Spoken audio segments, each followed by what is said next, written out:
16장 1절에서 4절 말씀 가지고 남굴북지라는 내용의 은혜를 나누고자 합니다. 여러분, 한자 성어 중에 남굴북지라는 말이 있습니다. 이 말은 어떤 뜻인가 하면 환경이 중요하다는 사실인데요. 남쪽의 귤을 강북쪽으로 옮겨 심으면 그것이 탱자가 된다, 그런 뜻입니다. 이와 비슷한 말이 근화위지라는 말이고요. 여러분, 이 말이 우리에게 주는 시사점이 뭔가 하면 환경이 그만큼 중요하다라는 것입니다. 우리가 잘 아는 말 있죠. 맹모 삼천지교. 맹자의 어머니가 아이를 맹자를 키울 때 3번 이사를 했다라고 하죠. 첫 번째 맹자를 데리고 공동묘지 옆에 갔더니 그랬더니 어떤 일이 일어났어요? 맨날 곡을 하고 땅을 파는 그런 일들을 하고 그리고 상류분 놀이를 하더라는 겁니다. 그래서 이래서 안 되겠다 싶어서 시장통에다가 아이를 데려다가 이사를 했더니 장사하는 놀이만 하더라는 거예요. 그래서 이러다가 아이 망치겠다 싶어서 이제 이 아이를 데리고 서당 옆에 학교 옆에 데려다 놨더니 드디어 공부를 하더라는 거예요. 맹모상천지교는 뭘 얘기해 줍니까? 환경이 중요하다라는 거죠. 여러분, 우리나라의 정도전이라는 조선을 이렇게 설계했던 사람이 이성계와 함께 있었던 그 사람이 각 팔도의 사람의 그 특징과 기질을 이렇게 설명했습니다. 경기도 사람은 경중민이다라고 이야기했고요. 충청도 사람은 청풍명을, 전라도 사람은 흉전세류라고 이야기했고, 경상도는 태산줄령, 이런 말들로 사람들마다 기질이 다르다는 거예요. 환경이 그 사람들을 만들어갑니다. 여러분, 이것을 우리 한국에서는 팔도의 이러한 직업적인 특색으로 이야기하지만 사실 요즘 들어서 인기 있는 책들이 있죠. 그 책들이 총균세라는 책, 그리고 지리의 힘, 이런 책들이 참 유명한데요. 이것은 뭐에 대한 이야기인가 하면 환경결정론입니다. 프레드릭 라첼이라는 사람이 처음으로 주장했는데요. 사람이 주어진 환경에 의해서 지배를 받으며 환경의 변화와 발전에 역행할 수 없다. 그냥 순응하면서 살아가는 환경결정론에 대한 이야기를 하고 있습니다. 여러분, 환경은 매우 중요합니다. 그래서 우리 교회도 은혜 받는 환경, 그리고 사랑하는 환경, 그것이 중요해요. 분위기가 좋아야 돼요. 여러분, 우리 교회도 정말 사랑의 분위기, 은혜의 분위기 서로 품어줄 수 있는 그런 환경이 되었으면 좋겠습니다. 아멘이십니까? 네. 여러분, 환경은 사람의 기질과 태도를 바꾸어 놓습니다. 말투와 그리고 생각을 다르게 만듭니다. 마태복음 15장과 16절에 보면 지리적인 환경의 차이가 영적 차이를 가져오는 것을 우리에게 말씀해 주고 있습니다. 마태복음 15장과 16절은 굉장히 다른 내용으로 되어 있습니다. 15장의 지리적 무대는 데가볼리라는 곳입니다. 이곳은 헤롯 빌립이 통치하는 이방인의 지역입니다. 로마의 영향권 아래 있죠. 여러분, 로마는 성경에 보면 어떤 지역이라고 그랬어요? 로마인은, 헬라인은 뭘 좋아한다고요? 지혜를 좋아하고, 그 다음에 유대인들은 기적을, 표적을 원한다 그러죠.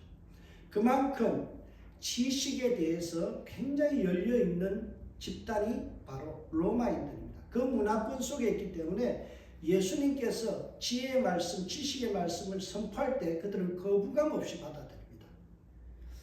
적대적인 감정을 갖지 않아요. 그 결과 예수님께서 마음껏 치료하시고 기적을 베푸시죠.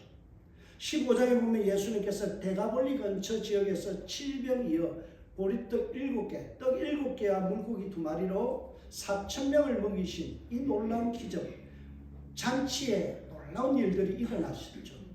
병자를 고치시고요. 그리고 가난한 자를 긍휼히 여기는 이 놀라운 하나님의 은혜를 베푸는 사역이 막힘이 없어요. 기적을 행하심으로써 자신이 메시아이심을 풍성히 드러내는 내용이 15장의 내용입니다. 이제 예수님은 대가볼리 지역에서 무리를 흩어보내신 후에 배를 타고 마가단 지역으로 가셨다라고 15장 39절 마지막 절에서 이렇게 이야기합니다. 예수께서 무리를 흩어보내시고 배에 오르사 마가단 지역으로 가시니라. 15장 마지막 지역에서 예수님은 이동하십니다. 고라신과 베세다가 있는 저 지역에서 예수님이 마가단 지역으로 내려오셨다라는 거예요. 여러분, 마가단이라는 것도 표현하고 성경에는 달마누다라고도 이야기합니다. 이 지역은 어떤 지역인가 하면 바로 옆에 보면요, 뭐가 있어요? 막달라 지역, 막달라 마리아라고 하잖아요. 막달라가 저기 있습니다. 그래서 이 지역은 어떤 지역이냐면 헤롯 안티파스가 통치하는 지역이에요. 이전에는 예수님이 조금 전에 계셨던 15장은 헤롯 빌립이 통치했고, 이제 이쪽은 헤롯 안티파스가 통치하는 유대인 지역에 이제 예수님께서 오셨다는 거예요. 이방인 지역에서 이제 유대인 지역으로 경계선을 넘어 주님께서 들어오셨습니다. 그런데 어떤 일이 벌어졌나요? 예수님께서 그곳에 들어오자마자 거센 저항에 부딪힙니다. 16장 1절에 보면 어떻게 말씀하나요? 이 바리새인과 사두개인들이 와서 예수를 시험하여 하늘로부터 오는 표적 구하기를 청하니, 여러분 여기 보면 바리새인과 사두개인들이 예수님에게 뭔가를 청했다라고 되어 있어요. 이거는 우리 성경은요 매우 한자를 기반으로 해서 번역했기 때문에 굉장히 공손한 표현으로 되어 있어요. 사실 이 청하다라는 말은요 거세게 요구하다 그런 뜻입니다.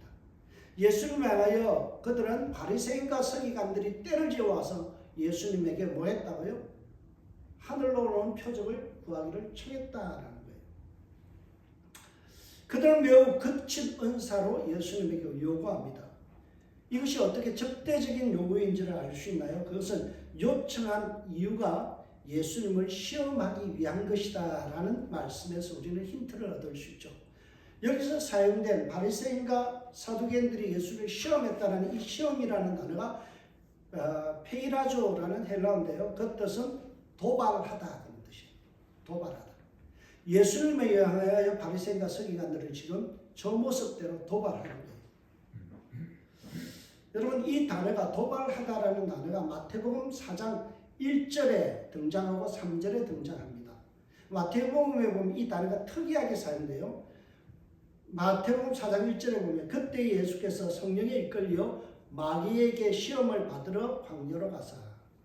여러분 예수님을 시험하는 대상이 누구예요? 마귀가 시험할 때 사용한 단어가 바로 페라이조라는 단어입니다. 지금 동일한 단어가 그때 사용되고 지금 다시 사용돼요. 그리고 4장 3절에 보면 마귀를 지칭하는 시험하는 자가 예수께 나와서 이르되 할 때 시험하는 자 사탄 마귀를 지칭할 때 이 페라이조라는 단어를 쓰고 있어요. 그때 사용된 단어가 한 번도 사용되지 않다가 오늘 갑자기 툭 튀어나왔어요. 마태는 의도적으로 이 단어를 선택하여 사용합니다. 사단 마귀의 짓을 하던 그 사장의 사건이 오늘 그 유명한 바리새인과 사두개인들을 통해서 드러나고 있다라는 사실이에요. 여러분 이 단어는 19장 3절과 22장 18절과 35절에 등장하는데요.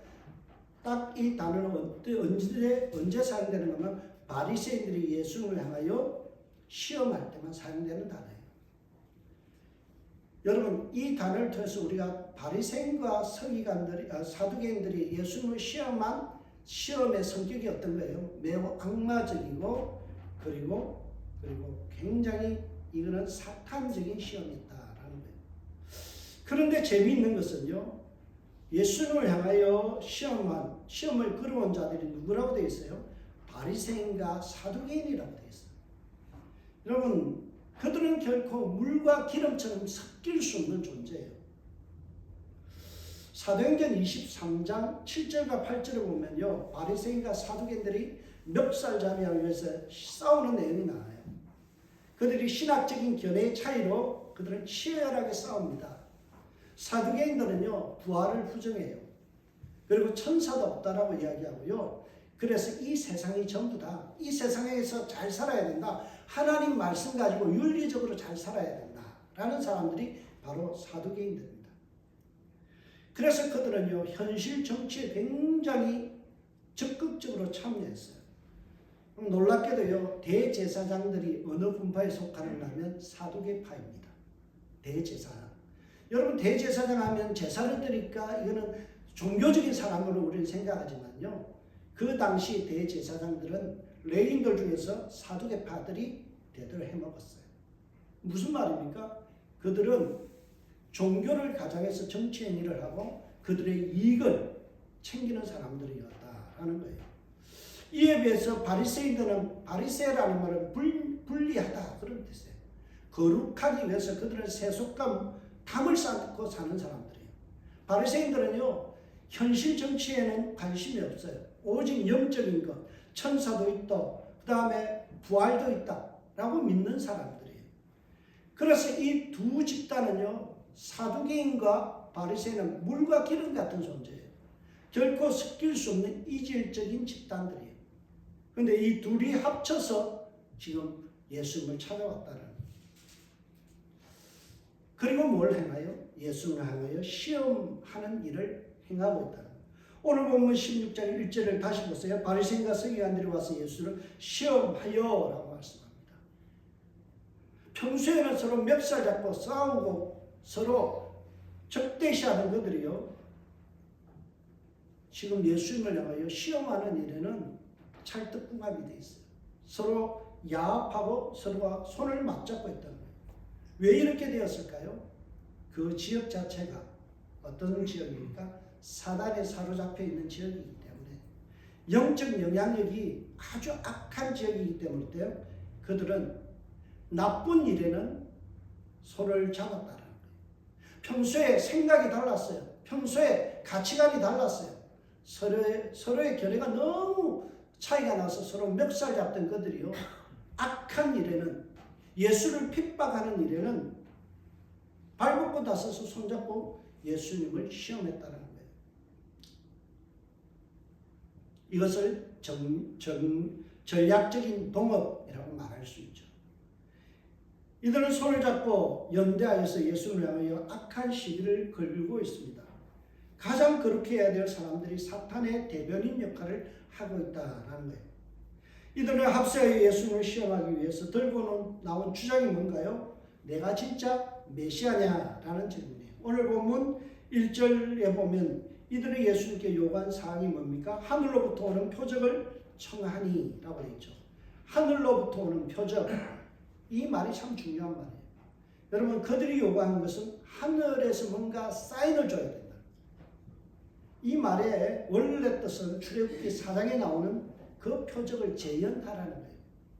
하나님께서 모세를 통해서 10가지 재앙 표적을 보여주잖아요.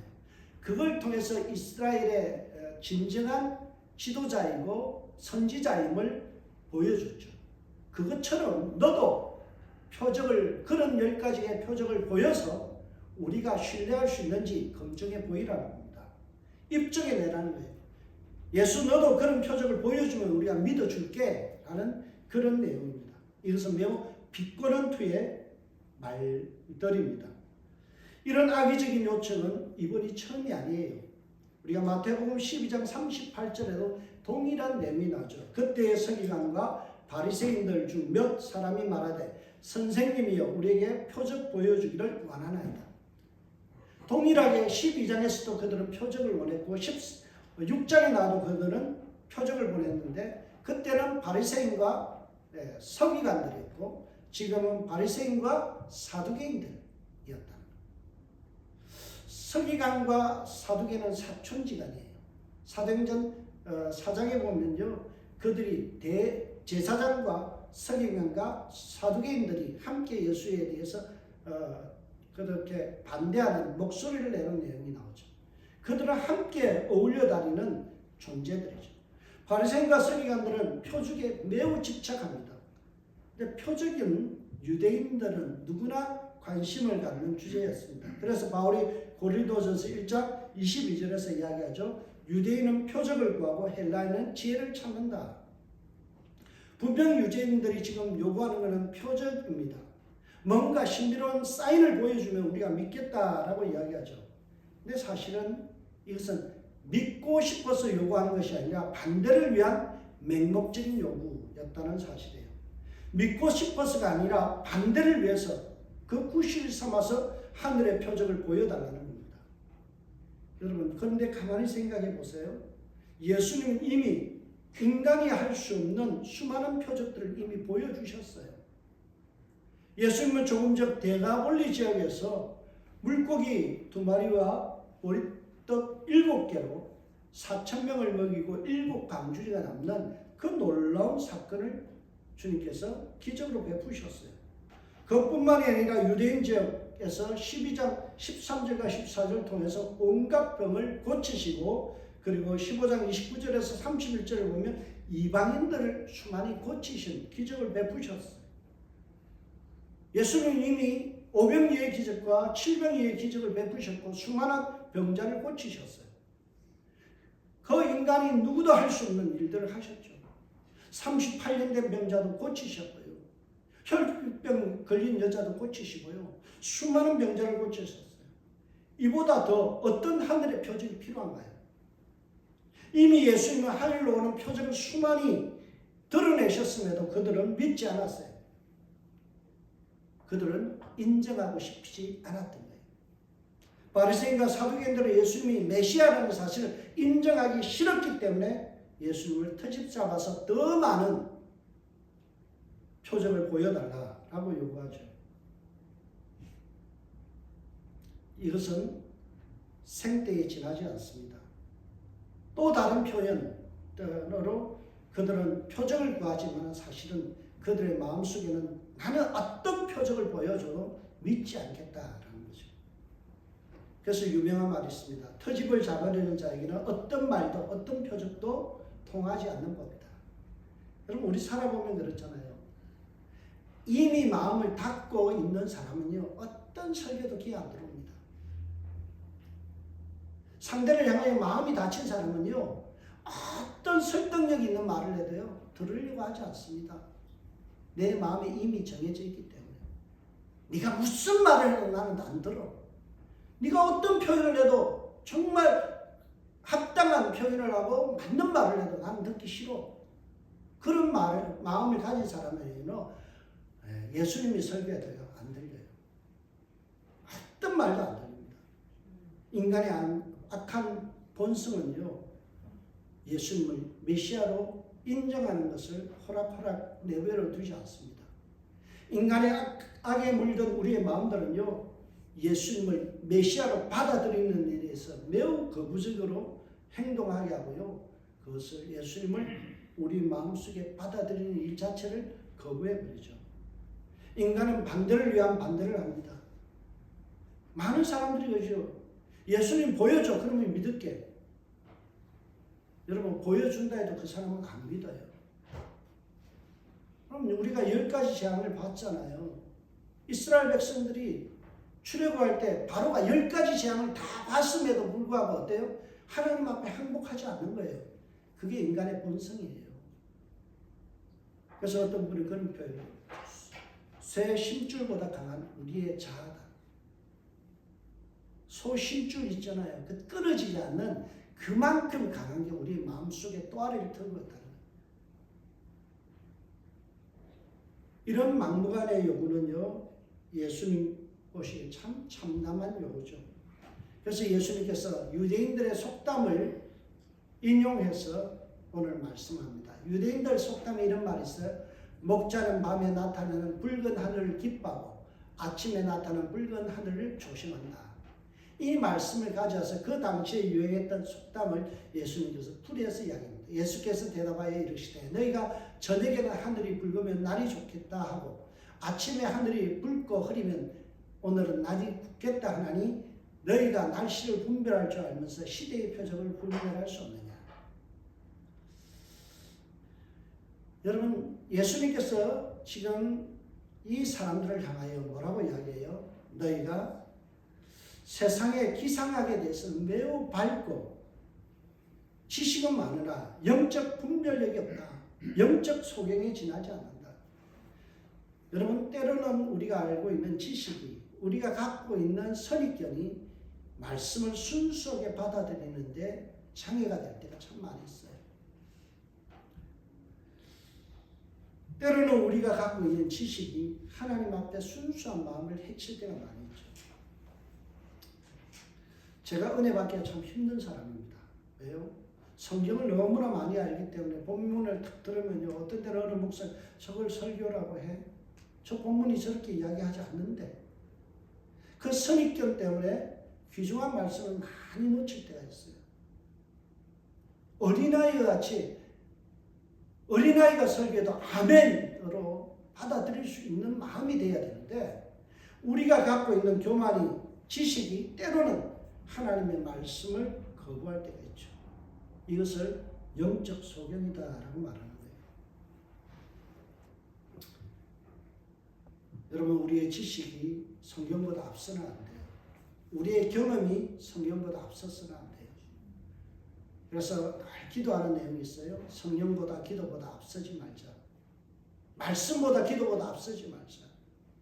내 경험이, 내가 예수를 믿어온 경험이 50년, 60년, 70년 되다 보면요, 내 경험이 표준이 될 때가 있어요. 그런데 우리의 경험도 한낱 먼지에 지나지 않아요. 누더기 같은 거예요. 하나님의 말씀 앞에 순수하게 반응할 수 있는 저와 여러분이 돼야 돼요. 여러분, 어떤 말을 해도 들으려고 하지 않는 이 바리새인과 사두개인들, 그들을 향하여 주님이 참담한 마음을 갖죠. 여러분, 우리 속에 내가 옳다라는 자기 확신이 문제가 될 때가 참 많이 있습니다. 내가 옳다, 내가 맞다, 내 말이 맞다라는 이 자기 확신이 때로는 은혜를 거부하게 만든다라는 거예요. 오늘 보면 이 사실을 정확하게 지적하기 위해서 4절에 말씀합니다. 바리새인들과 서기관들에 예수님께서 부차적으로 진단하신 내용이 악하고 음란한 세대가 표적을 보아나라고 말씀하죠. 예수님께서 자기 확신에 빠져 있고 자기 생각에 빠져 있는 사람들을 뭐라고 표현했다고요? 악하고 음란한 세대라고 이야기합니다. 여러분, 악하고 음란에 빠진 세대라는 거예요. 예수님을 거부하고 예수님 앞에서 말씀에 순수하게 반응하지 않는 사람을 향하여 악하다. 여러분, 우리가 보면 다 선하게 생겼잖아요.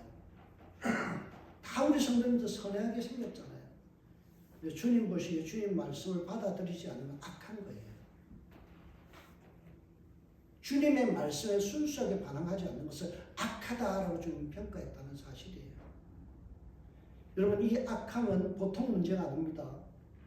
음란은 이것이 보통 문제가 아니에요. 악하다는 표현이 포네로스라는 단어를 썼는데요. 이 단어는 이빌, 사악하다라는 표현도 되지만 고통과 괴로움, 굶주림을 동반하는 이 사악함이라는 거예요. 사람이 사악해서 결국에는 어떻게 된다고요? 고통을 당하고 괴로움을 당하고 영적인 굶주린 상태에 이르게 된다. 근데 이 악함이 가져다 주는 더 큰 피해가 뭔가 하면 주변의 사람까지 물들이게 하는 악함이다라고 되어 있어요. 여러분, 하나님의 말씀에게 순수하지 반응하지 않는 것이요, 어떤 거라고요? 주변의 사람까지도 은혜를 받지 못하게 하는 원인이 된다는 거예요. 그래서 그것이 악하다는 거예요. 나만 은혜 안 받는다라고 생각하지 마세요. 그것이 주위에 있는 사람들에게도 악영향을 끼친다는 거예요. 하나님의 말씀에 순수하게 아멘하지 않잖아요. 그것이 주님 보시기에는 악하다는 거예요. 왜 악해요? 나 하나 은혜 못 받는 거, 내 하나 은혜 안 받겠다는 거로 머무는 것이 아니라 그것이 주위에 앉아있는 사람들까지도 은혜를 잠식시키고 은혜 받지 못하게 하는 거예요. 그래서 주님은 그것을 보고 뭐라고요? 악하다. 또 하나의 주님께서 표현하시는요, 음란한 세대라고 했어요. 음란이라는 말이 모이차리스라는 단어를 썼는데요. 이 말은 구약에서 영적인 간음, 이방 우상들을 앞에 가서 절을 하고 했던 그 우상을 섬겼던 것을 영적 간음을 이야기할 때 쓰였던 단어예요. 이처럼 예수님의 치유와 긍휼하심과 주님의 기적을 보면서도 믿지 않으려는 사람들은 어떤 사람이라고요? 영적으로 사악하고 가늠한 자들이다. 이런 자들을 향해 예수님께서 엄히 꾸짖으셨습니다. 너희가 날씨는 분별할 줄 알면서 시대의 표적을 분별할 수 없느냐? 세상 지식은 많으나 세상 경험은 많으나 시대의 표적을 분별하지 못하느냐라고 주님께서 지적하셨어요. 여기에 시대의 표적이라는 말이 참 중요한데요. 말씀을 제대로 해석해야 돼요. 시대라는 이 말이 헬라어로 보면 카이로스라고 되어 있어요. 어떤 뜻인가면 현재 지금 그런 말이에요. 현재 지금 너희 앞에 펼쳐지고 있는 예수님의 기적과 치유를 보면서도 너희가 예수님을 인정하지 않는 것, 이것이 사악하고 음란하다. 눈뜬 장님이야 그러고 말씀하죠.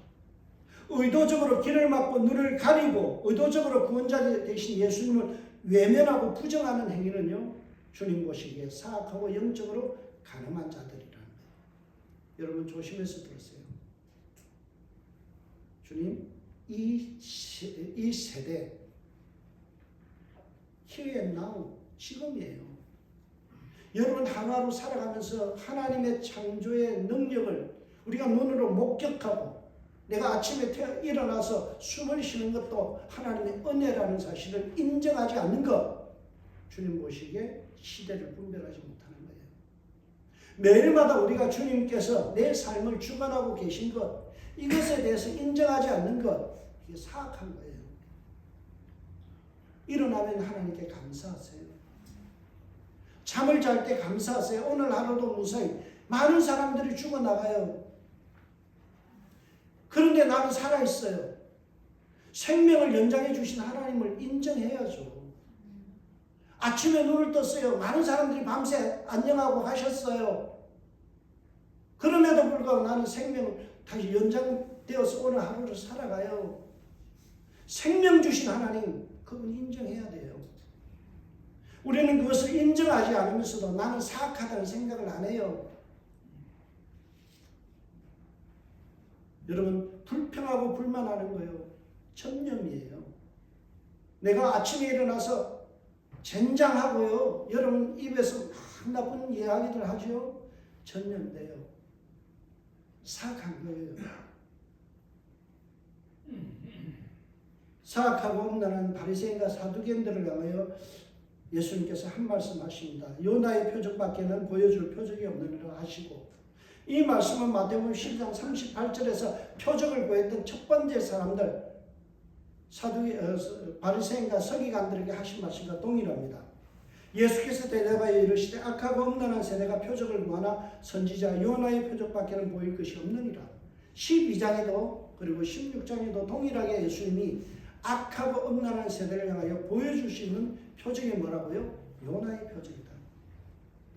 그러면 요나의 표적이 뭔가요? 요나 선지자가 물고기 뱃속에서 3일 동안 있다가 살아난 것, 그걸 말씀하는 거예요. 이처럼 예수님도 십자가에서 처형되고 죽임바 되었다가 3일 동안 무덤에 머무시다가 다시 살아나시는 그 표적을 보여주겠다라는 거예요. 마태는 여기서 매우 문학적인 장치를 사용합니다. 그것은 일정 부분의 내용을 생략해버리는 거예요. 생략된 내용을 다시 독자 스스로가 생각하게 만드는 거예요. 요나의 표적에 대한 언급이 12장 38절에 나오는데요. 오늘 본문과 비교해보면 12장 40절의 내용이 빠져 있어요. 거기에 보면 이렇게 되어 있습니다. 요나가 밤낮 사흘 동안 큰 물고기 뱃속에서 있었던 것 같이 인자도 밤낮 사흘 동안 땅속에 있으리라. 이 말씀이 오늘 본문에는 빠져 있어요. 12장에는 했던 말씀 오늘은 의도적으로 생략했어요. 이것은 마태의 문학적인 장치예요. 여러분, 우리가 잘 아는 내용들, 익히 아는 내용, 한 번 들었던 내용인데 앞부분을 하고 뒷부분을 잘라버리면 어때요? 뭔가 생략됐는데 그 생각을 하게 되죠. 독자 스스로가 마태복음을 읽으면서 그것을 생각해내라는 거죠. 이것을 의도적인 생략, 자의적인 기억이라고 이야기합니다. 의도적으로 생략함으로써 자의적으로 스스로가 생각해내는 거예요. 더 이상 자세한 설명은 생략하는 거죠. 오늘 본문 16장의 내용에서 읽는 독자들은요, 12장의 내용에서 뭔가가 빠져있다는 내용을 기억해내는 거예요. 그게 뭐예요? 예수님께서 요나와 같이 물고기 뱃속에서 3일 있다가 살아났던 것처럼 예수님도 무덤에서 계시다가 3일 만에 부활한다라는 내용이죠. 이것을 받아들이지 않으면 어떻게 된다고요? 예수님께 예면당한다는 거예요. 예수님이 우리를 위하여 십자가 지시고 그리고 고난받으시고 부활하신 이 사건, 이것을 우리가 거부할 때 어떻게 된다고요? 주님으로부터 거부당하는 거예요. 오늘 보면 사실 마지막 절을 보세요. 그들을 떠나가시니라. 그들을 떠나가시니라. 예수님께서 바리새인과 사두개인을 떠났다는 거예요. 근데 세 번역으로 읽어보면 재밌습니다. 남겨두고 떠나가시니라. 예수님과 바리새인과 사두개인이 완전한 결별이 이루어졌다라는 거예요. 예수님과 결별은 곧 심판이요 지옥입니다. 여러분, 천국이 어떤 곳인가요? 주님과 함께 있는 곳이에요. 우리는 자꾸만 황금cep을 생각하고요, 뭐 수정바다 이런 거 부차적인 걸 생각하잖아요. 여러분, 천국이 왜 천국인 줄 아세요? 내가 사랑하는 그 주님이 항상 내 앞에 계시기 때문에 그것이 천국이에요. 근데 오늘 그들은 예수님으로부터 이별이 된 거예요. 분리가 된 거예요. 예수님과 분리됐다는 것은 바로 지옥의 삶이고 그들은 더 이상 희망이 없는 존재라는 거예요. 여러분, 마태복음 15장까지는 예수님이 공생애를 30세부터 시작한 공생애를 다루는데요. 1장부터 해서 15장까지는 3년에 대한 이야기입니다. 오늘 16장부터 28장까지는 예수님 나머지 6개월에 대한 이야기를 하고 있어요. 오늘 15장을 기점으로 해서 예수님의 공생애에서 3년, 전반기 3년에 대한 이야기를 15장에 다뤘는데 예수님 6개월에 대한 얘기를 16장부터 28장까지 다루는 거예요. 근데 재밌는 것은 16장 이후로 바리새인과 사두개인들은 예수님이 항상 반대편에서 등장해요. 예수님을 핍박하는 자로 등장해요.